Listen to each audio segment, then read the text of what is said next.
Mr. Bertil from Boatguard. Bertil brings a long experience in our industry, and yes, he's about to share that with us. Now he's the Chief Revenue Officer of Boatguard, which is a solution to tackle the new web threats, let's say, if I can say that easily. Well, thank you so much, Zaid, and thank you for being here and organizing this. And thank you for actually organizing this this event. First of all, I would like to thank you for showing up. I've been also in my career also the Chief Executive Officer and Chief Operations Officer of CloudFest and NamesCon. Maybe those names are familiar to you. If not, review their websites, because that's one of the events, one of the biggest events in the market for the web hosting industry. So when CloudFest started, it was called World Web Hosting Days. So Web Hosting Days was founded by Thomas Strohe from Intergenia 20 years ago. Exactly 2024, it's 20 years ago that the event started. And I recall being there at the first event, and that was in Cologne, and the amount of participants was equal to what we have here today. In 2024, my personal expectation of CloudFest is going to be 7,000 people in-house for a 3-day or maybe even 4-day event. Calendar is not being, let's say, published officially. I expect it to be a 3.5-day event, including a hackathon. And I'll touch base on the hackathon a little later. So you are one of the very first, and I sincerely hope to see in 20 years 7,000 people here. Because the African market deserves an event like, let's say, CloudFest, but then here, locally. So don't worry about the number of participants. I want to reflect, because I have a presentation prepared, but some of the speakers talked about immersion cooling. I intervened between water and the electrifying fluid. I've been working for one of those startups, which is now one of the 3 market leaders in immersion cooling. For data centers, immersion cooling is the next big thing. It's been on the market for about 10 years now, but in 2023, the market and the development of immersion cooling made a big jump. And I think that the data centers should take a leading role here to at least review, research, and enable those who want to start working with immersion cooling, because we all need to work towards saving the planet for our kids, our grandkids in the future. So Antonio asked, why would you be working hard on, let's say, saving the planet with CO2 reduction in Tunisia? I fully agree with the answer, stating we need to work towards a CO2 neutral world as soon as we can. If you do have any questions about immersion cooling, feel free. It's not my stage here to talk about it, but I know a little bit about it, and happy to share that knowledge with you, because that's what I believe these events are for. It's not a sales pitch for me on Boatguard. Of course, I'm happy to sell you the Boatguard solution, but it's more about, let's say, education. I think this is the clicker, I hope. Let's see. Yep. Well, that's me. So feel free to reach out to me if you want to connect with me. I've left some business cards around. I'm all day, all evening available for one-on-ones.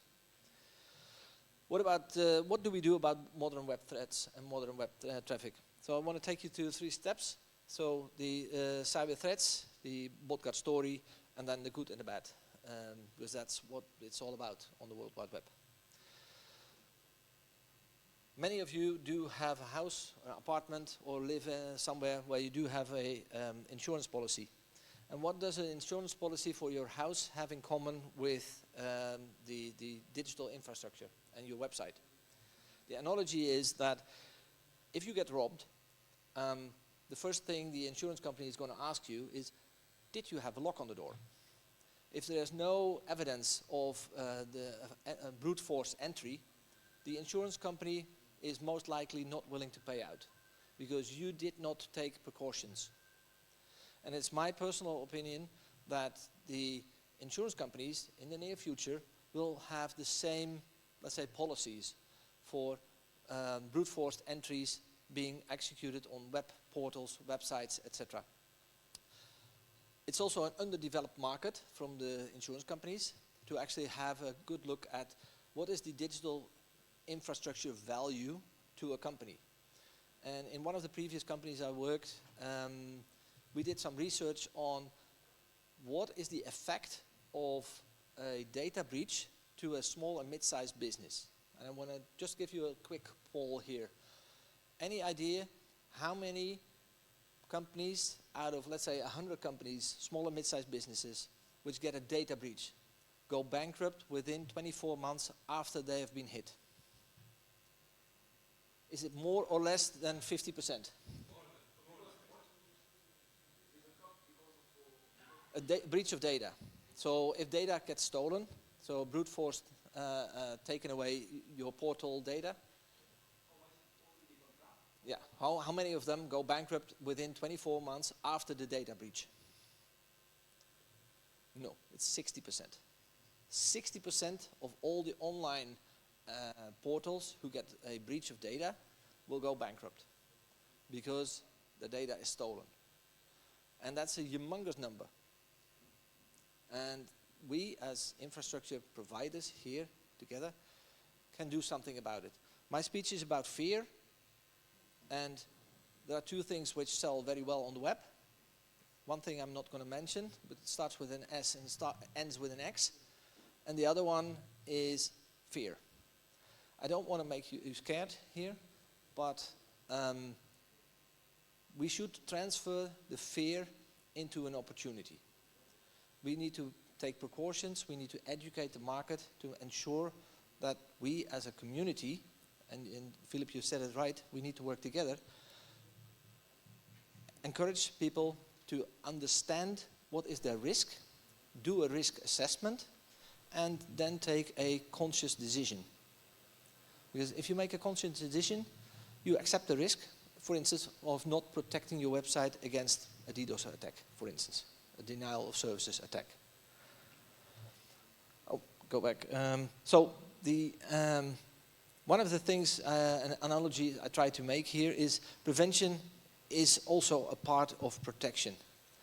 Now, on the left-hand picture, the car accident, you actually cannot prevent an accident by adding a 3-point safety guide on your chair. But it limits your, let's say, damage.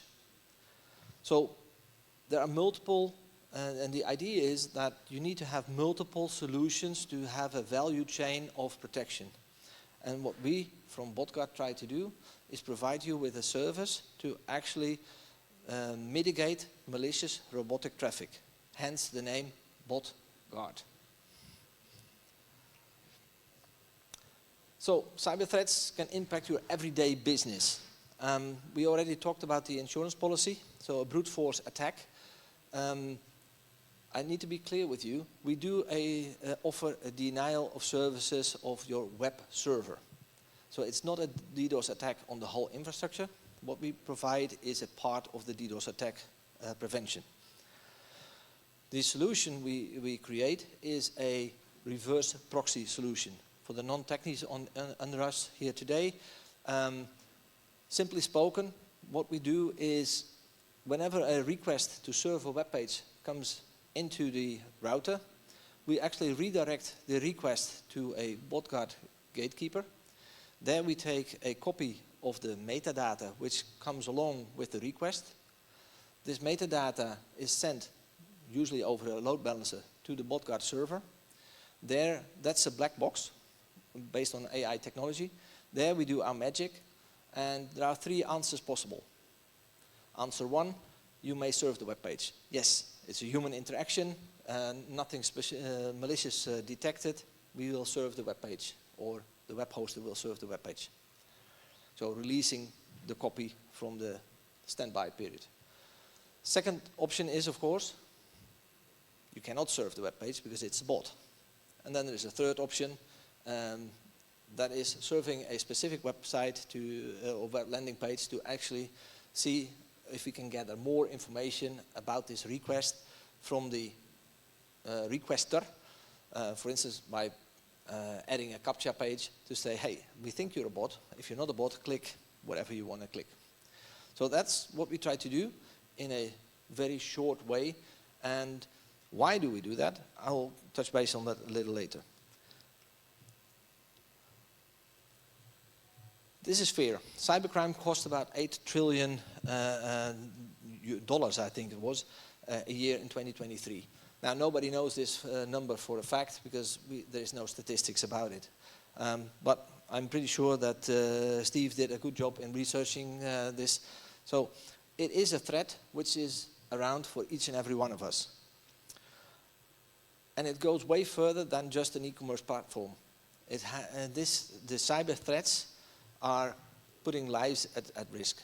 And we have examples of hospitals, we have many examples of ransomware, for instance with the shipping company, the container company, in the end paying millions and millions of ransomware, which is actually unfortunate and it's just criminal.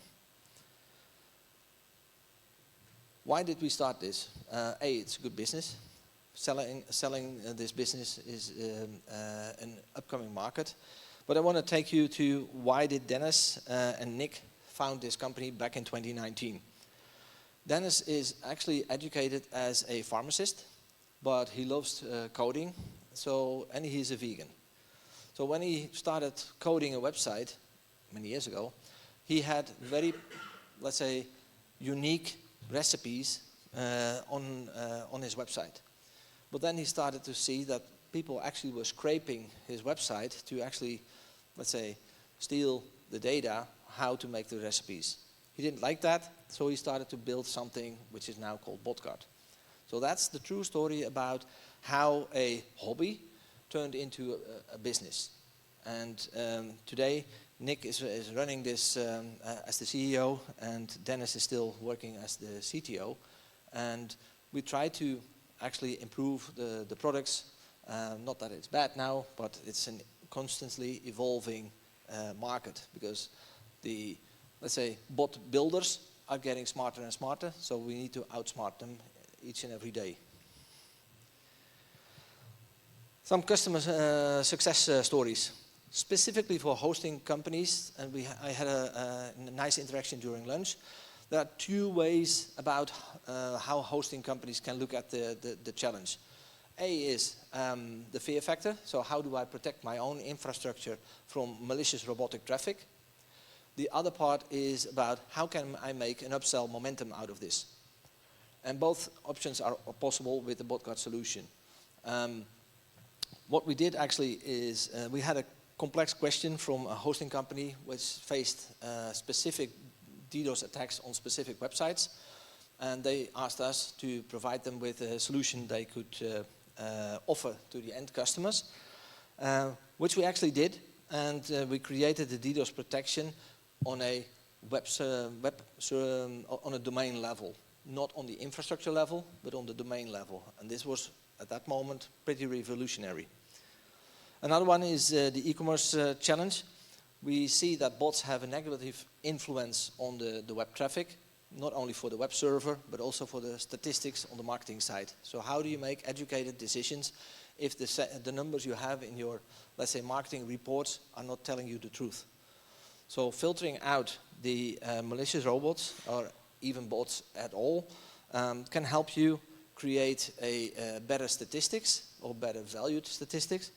But also there is an example of a company which actually made a mistake in their pricing. So they shifted the comma by 1 digit to the left by entering their product pricing on their website. And a smart bot builder actually figured out that he could make a business out of, let's say, taking advantage of the, let's say, human mistake made by somebody entering the pricing on their website. So the example was there were 10 chainsaws on a web shop in a large, let's say, hosting company. The chainsaw costs recommended end user price 799, I think it was pounds. It was sold for 79 pounds 99, comma shifted one place to the left. The bot automatically kicked off the purchasing process. The purchase was actually completely accepted because it was a fully automated system. Yet they figured it out after the goods were supplied, that when the finance department saw that the margin on this product was very negative, of course, that they had a problem in the system. It was a legitimate purchase, so there was no way they could actually get the customer who bought it to refund or return the goods. They simply made a mistake. The bot was smart enough to recognize the mistake, did the online purchase. This is just an example of what you can do with robotic traffic, and in this case I think it's malicious robotic traffic. Another part of malicious robotic traffic, or an example of a good bot, is, for instance, Google Analytics is a good bot in my opinion. We earlier spoke about ChatGTP. ChatGTP, in my opinion, is a bad bot. Why is it a bad bot, in my opinion?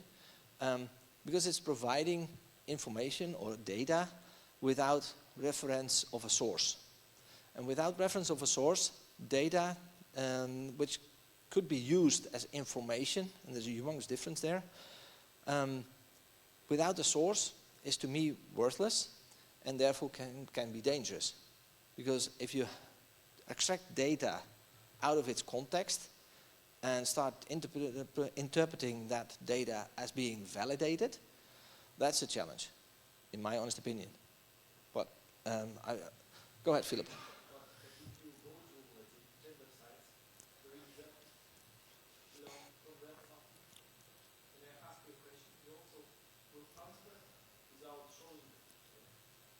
Yeah, but then I agree with you. When you, as a human, start to interact with the feedback you get from, in this case, ChatGTP, and cross-reference this against other validated sources, and it comes to the same truth, then of course it is a good bot.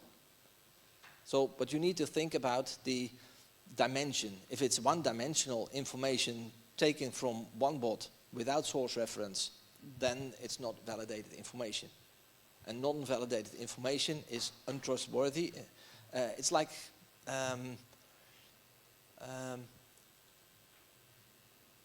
accessing a building. If you are permitted to access a building by an RFID tag, for instance, you most probably are accredited member of that building. You are allowed to enter. But do you also have access to whatever is in that building? Probably not. So you have to have multiple levels of defense for the data. And I'm not preaching that BotGuard will provide you the single truth of cybersecurity, because there is none single truth of cybersecurity. It's always a set of challenges you face with a set of solutions you can either develop or purchase. And it's up to the hosting industry, the data industry, the e-commerce platform owners, that they should actually provide their value-added services by sharing that knowledge or using their knowledge of how to protect the interest of their end customers, their website owners. That's the value add a hosting provider needs to provide. And the hosting providers and data centers play a crucial, and telecom providers play a crucial role here. How do these threats look like? Approximately 47% of all the web traffic generated in 2022 is robotic traffic, which is a lot. 30% of all the traffic can be qualified as malicious traffic. Whether or not you believe the numbers, whether or not it is 10% more or less, it's still a humongous amount of traffic, and we as a community need to do something about it. The growth of robotic traffic is tremendous, and the activities we need to do as an industry needs to grow. Botgat has a couple of colleagues in the market, and I deliberately call them colleagues and not competition, because I truly believe that we need to work together to mitigate the challenge. Types of bots. I'm going to put them all on there here.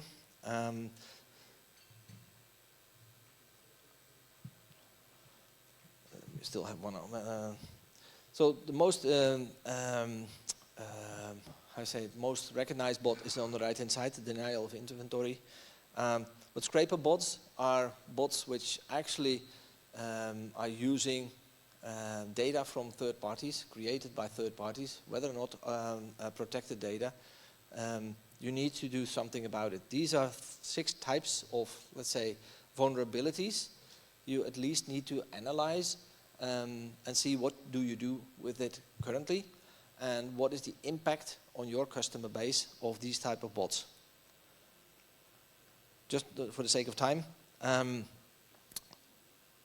you need to look at protection of data against hackers, spammers, potentially competitors, and also content thieves. If you don't have this on your radar yet, we urge you to actually create the strict risk assessment analysis, not just for your infrastructure yourself as a company, but also make it accessible to your customers or your resellers. Because there is a big opportunity to resell cybersecurity solutions like the Botguard solution, but also other solutions like backup solutions, ransomware protection solutions, denial of services solutions. As an infrastructure provider, we urge you to build a business case out of, let's say, advising and selling these cybersecurity measurements to your audience. These are the 6 most common activities you should provide a level of defense for. We talked about the denial of services protection. We talked about bot mitigation, but also creating or offering a web application firewall for those who don't use a firewall yet. I don't understand why people are not using it, but that's my opinion. And take a good look at content copy prevention. Content is value. And that's why I said earlier, when there is a breach of data, that goes further than just name, address, and email content. It also talks about business cases which might be published online or are behind a login page. I see somebody moving, so I'm going to move to this direction, sorry.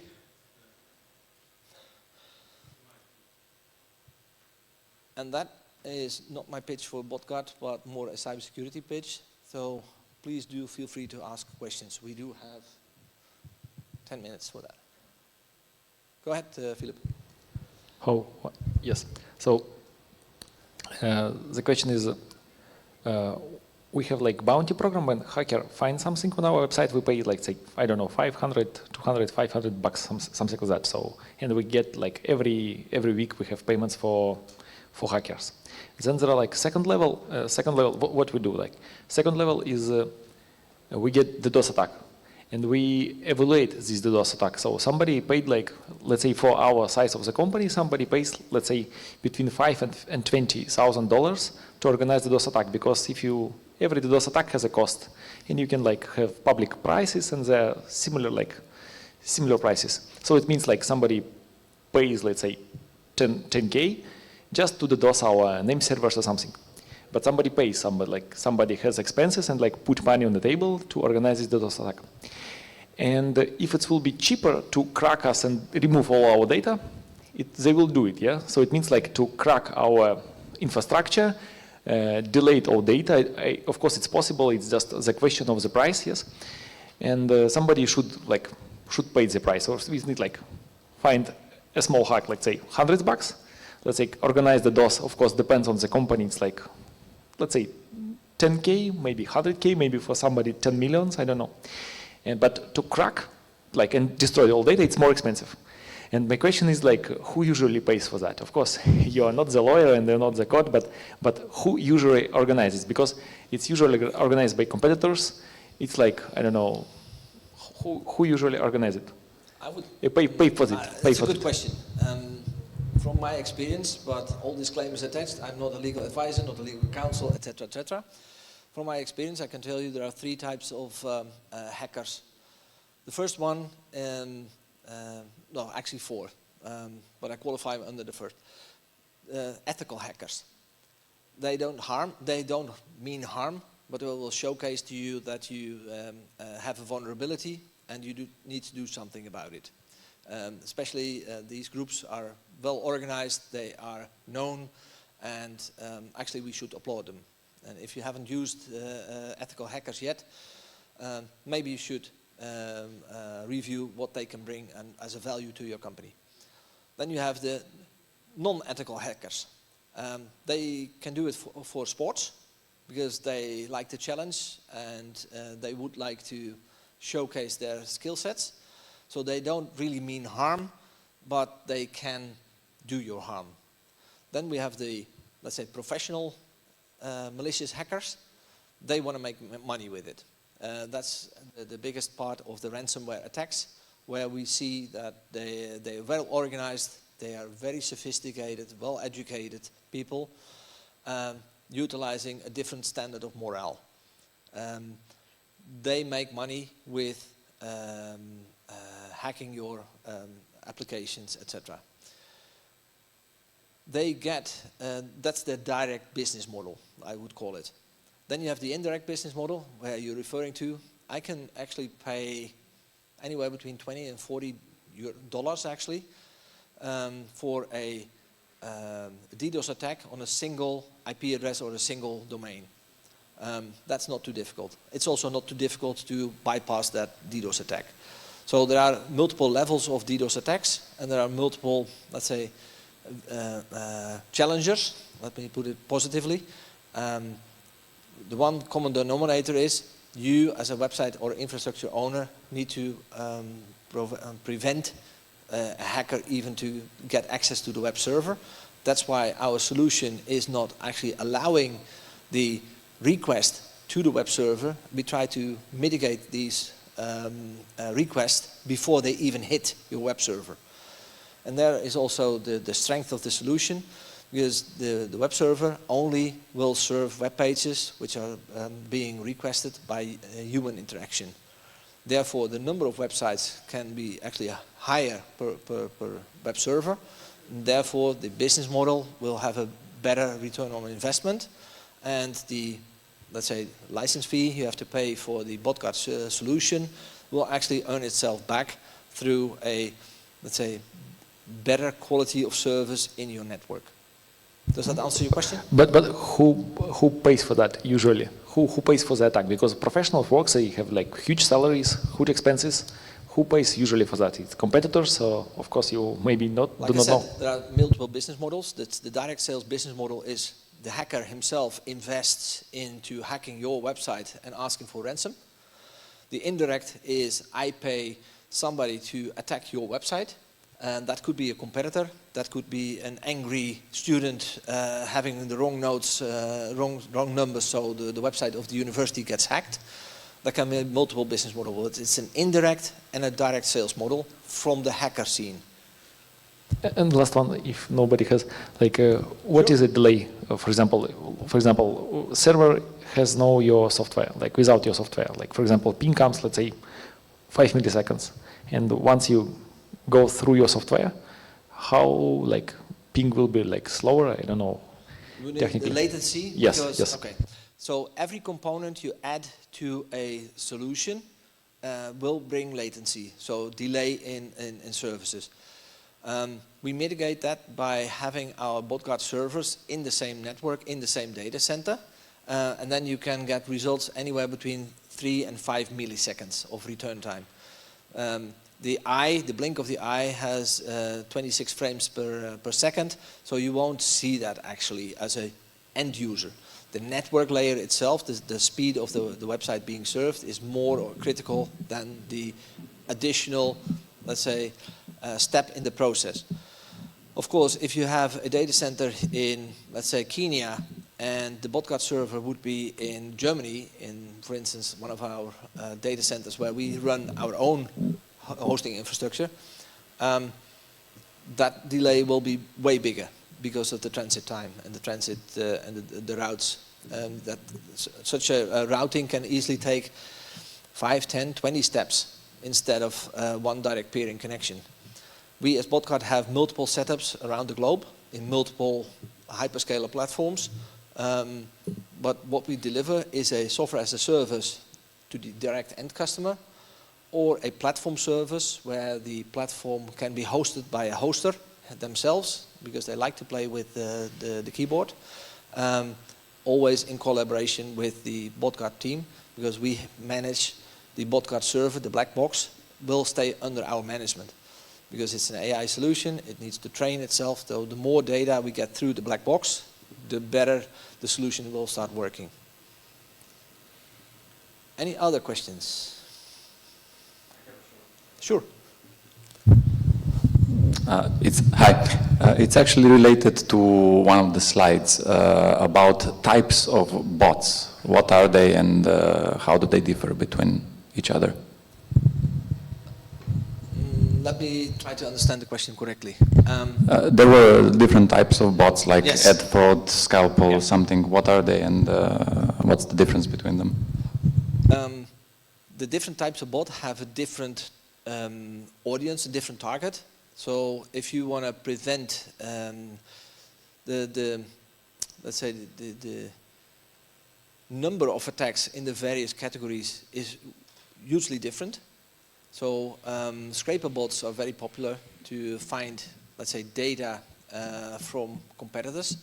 And a scraper bot might not be so much of a value to, let's say, the stolen data.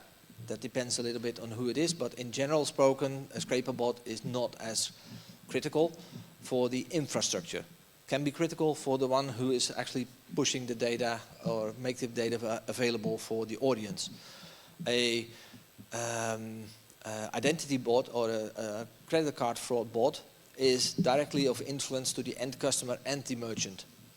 And that has a higher impact, but also has a higher load on the server. So the various bots have different, let's say, loads, have different patterns and different value. Okay, so identity bots are the ones using, let's say, stolen identities and trying to do something with it. Yeah. Okay.